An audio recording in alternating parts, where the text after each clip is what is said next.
been a holiday tradition in Maine for over a decade now. The Gardens Aglow light show starts this weekend in Boothbay. Joining us this morning from the Coastal Maine Botanical Gardens is CEO Gretchen Auster. Thanks for coming on. We appreciate it. Thanks for having me again. Thank you. So here's the deal. First, for the people who have never heard of Gardens Aglow, I don't know why they haven't heard of it, and who have never gone, give us the details and why it's so special. Okay. It is a light show, a holiday light show at our gardens. It's about a mile-long walk through the gardens and the woods, and it's spectacular. It's a holiday. It's the holidays and it's lights.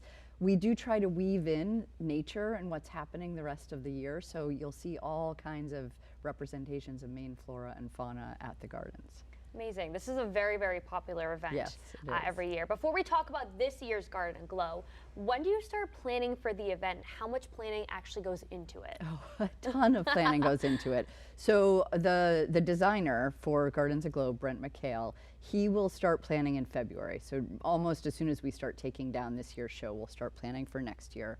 We will all get aligned in May on the theme of the show and some of the big beats in terms of new installations, and then we start putting up the lights in September.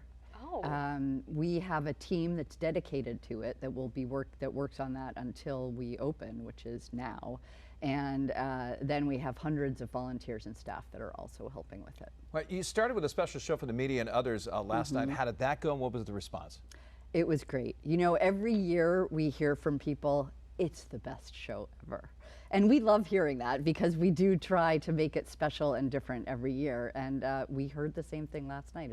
It's really unique and beautiful. You'll see, for those of you that have been here before, you'll see some familiar things, but in different places and different representations. And then we have a number of new, beautiful sculptures and kind of installations.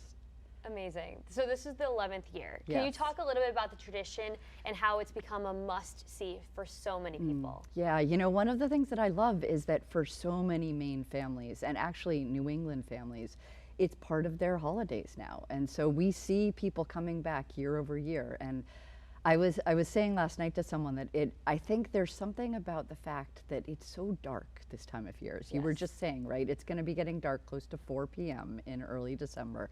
And we all need the light. And we need the joy that comes from Gardens Aglow and the connection with community, because the thing is that people have a great time with their families and their friends, but then they also connect with the other people that are there. You know, so many people from Maine go to see this, and even some people from, New Hampshire, maybe from Massachusetts.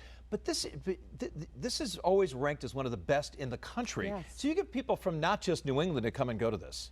That's right. In fact, last year we had 117,000 people Wow. come to Gardens Aglow in the 6 weeks that we were open. We had representation from every state in the country, even though 95% of the people that were visiting were from New England.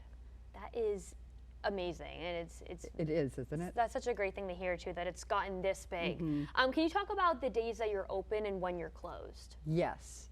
Well, the first thing that I would say is go to our website for all of the details. So it's mainegardens.org. We open to the public this Saturday, and the show runs through January 3rd, so a little bit longer this year. Typically, we're open Thursday through Sunday. We're open some Wednesdays. We're closed all of the major holidays. And, do check our website for specific nights. And speaking of availability, are there certain nights that are more popular than others, or maybe as you get closer to Christmas, or what do you see? What would you recommend to people? Yes, well, first of all, I'd recommend if there's a specific night that you want to come to the gardens, buy your tickets now. You have to buy your tickets in advance online anyway, but if there are nights that or a night you want to go in December, buy the tickets now, because Saturdays in December do sell out, and then that time right around the holidays, like the weekend before Christmas through January 1st, a lot of those nights will sell out as well. And speaking of the really busy nights too, parking, and that can be really challenging, especially on a busy day. How does the parking work? Yeah, so we sell by time slots, right? So we do ask people to come at the time that their ticket is purchased for.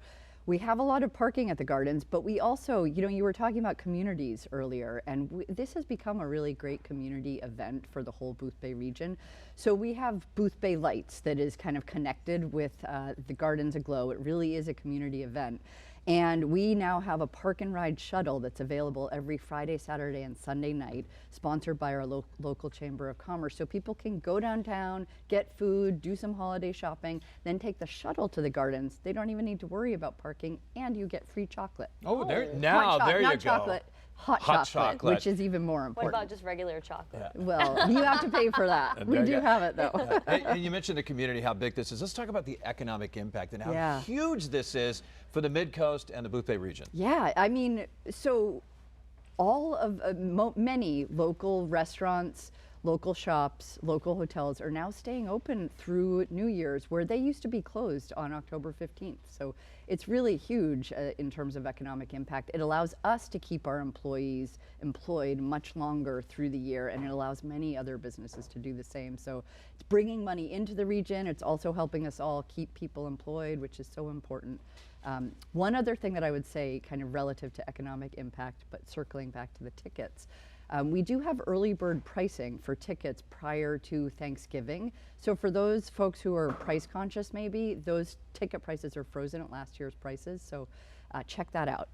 Amazing. And as we wrap up, one last, I know you mentioned your website. Can you say one more time for people watching? Yes, Maine Gardens, as in the state of Maine, mainegardens.org. Yeah. Amazing. I read online 65 miles with the lights. Wow. Yeah, if we strung them end to end, it would go from the gardens to South Portland. That's crazy. Crazy. Thank you so much for coming on. Thank you so much. Hey, we'll be right back.